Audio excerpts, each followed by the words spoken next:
Food for Thought with Professor David Bitte.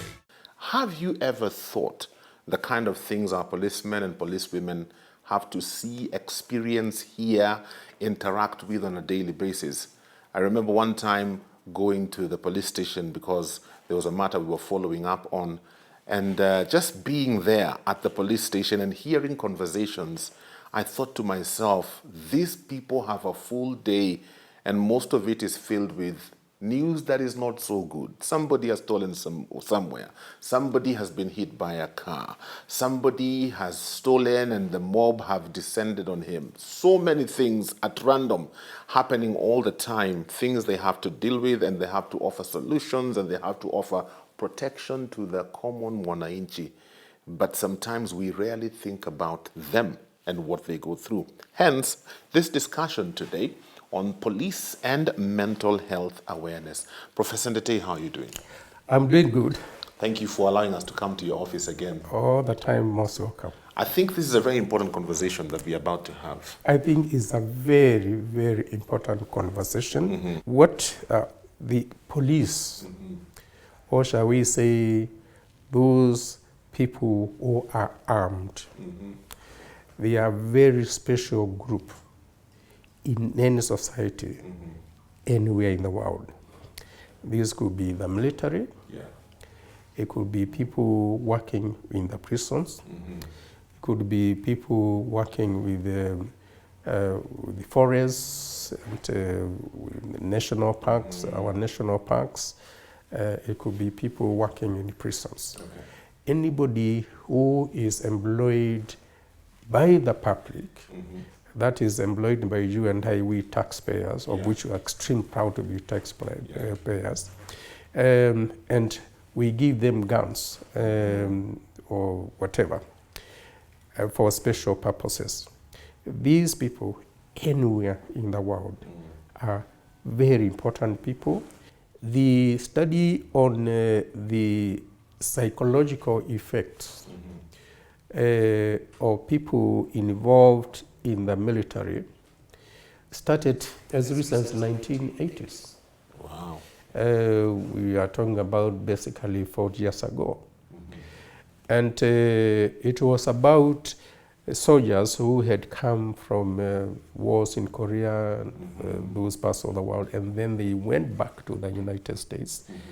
And then because they have very good system of caring for those things, and I'm glad Kenya seems to be moving to that direction, but we'll talk about that later.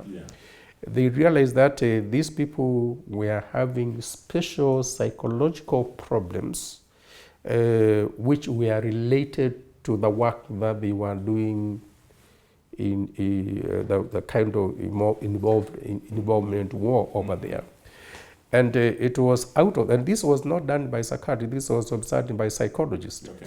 And then they came to the conclusion that there was something special about people who had been involved in activities that require them to use guns and things like that. And to some extent, these activities will be something like being in a situation where you might be killed. Yes. And you know somebody, if they have a good chance, they'll kill you. And you also know that if possible, I'll get him before he gets me. Before they get me, I have to get them. Yes, in other words, killing. Basically, that's what it is.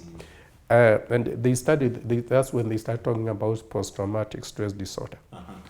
And then since that time, it has just blossomed. Everybody is talking about post-traumatic stress disorder. So it can be the military, it can be the police, it can be all those other groups. So Kenya is not different.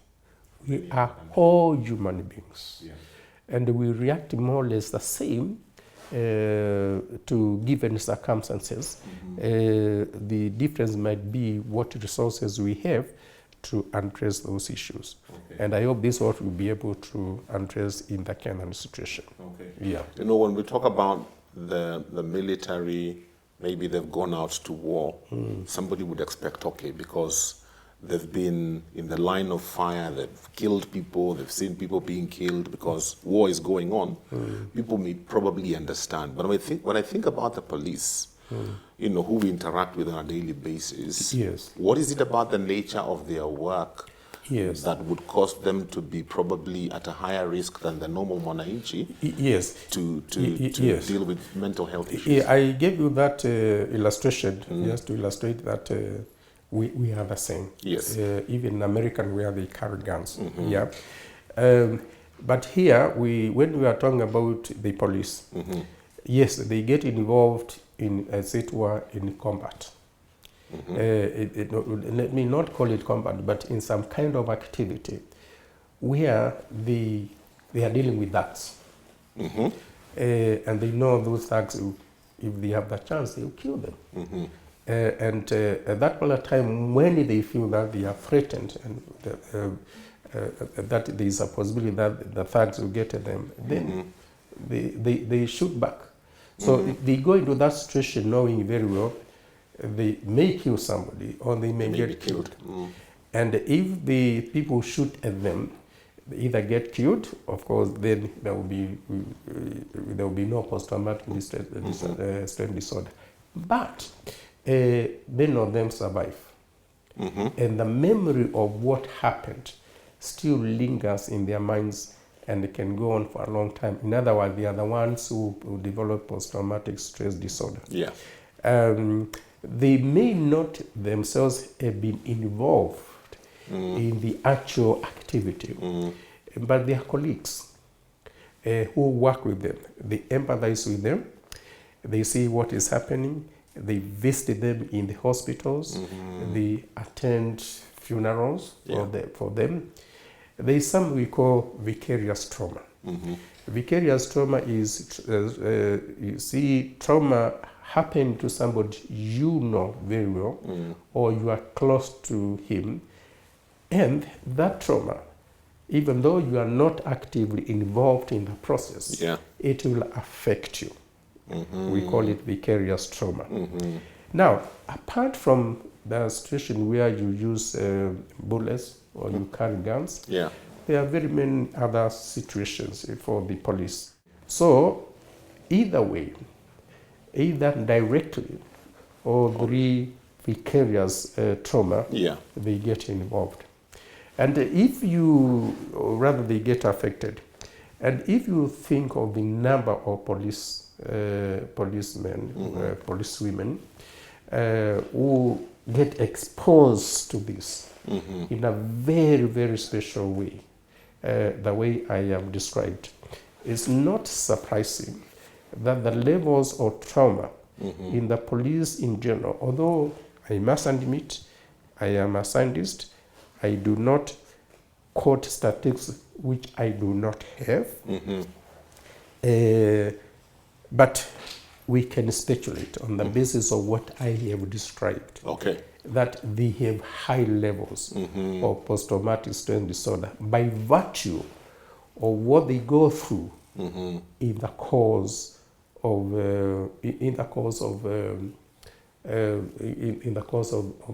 their duty. But what about public perception and sometimes how we relate to them and how we treat them? A good example is when we had the maandamano, you know, and their job is to ensure that people maintain law and order, protect people's property and things like that. And I was looking at the happenings and I was thinking sometimes these people have a hard job. It's almost like if you do something, you're blamed.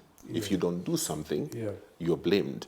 And so the general perception of policemen and policewomen is first negative as opposed to being positive. We always think they're out to get our money, they're out to shoot somebody. So does that also affect their mental health? Yeah, they are put in this state where damn if you do it and damn if you don't do it. Yes.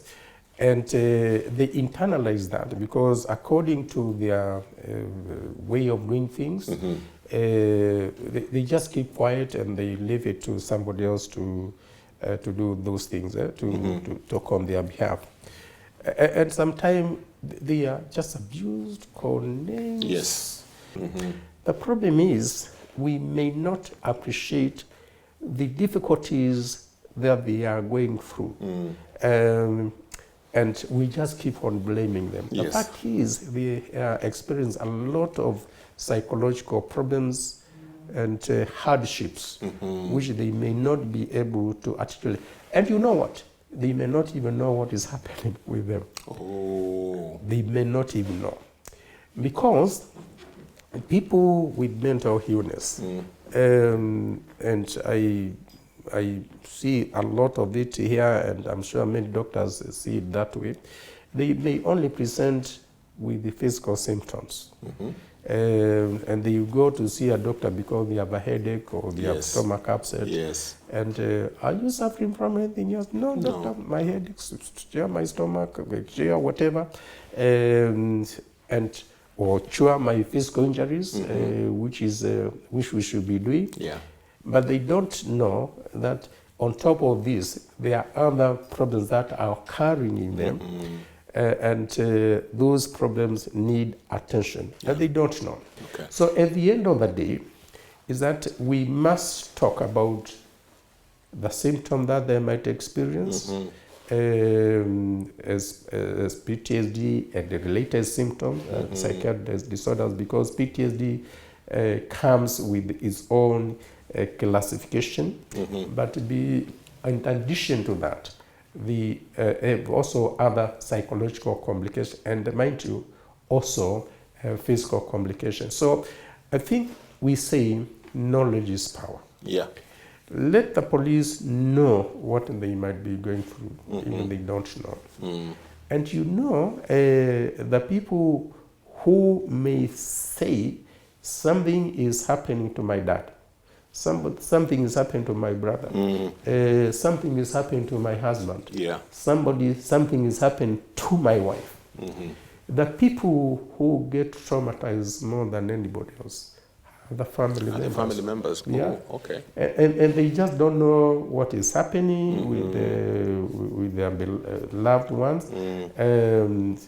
The police bosses may not know, the police themselves may not know, and the communities, you and I, we may not even appreciate what they are going through. Yeah. And so it's a very, very unfortunate situation.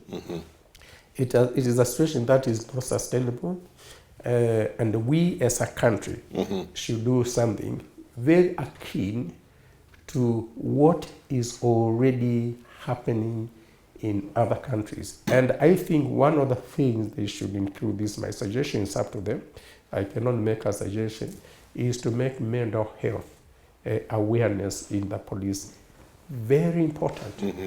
And not just to the police, Yeah. to the family. Their families as well. Very, very important to the family. And if the police find support from the employer, and equally important, they find understanding within the family. The families, the communities, some of them may be having problems. It's up to them. I think it is bearable.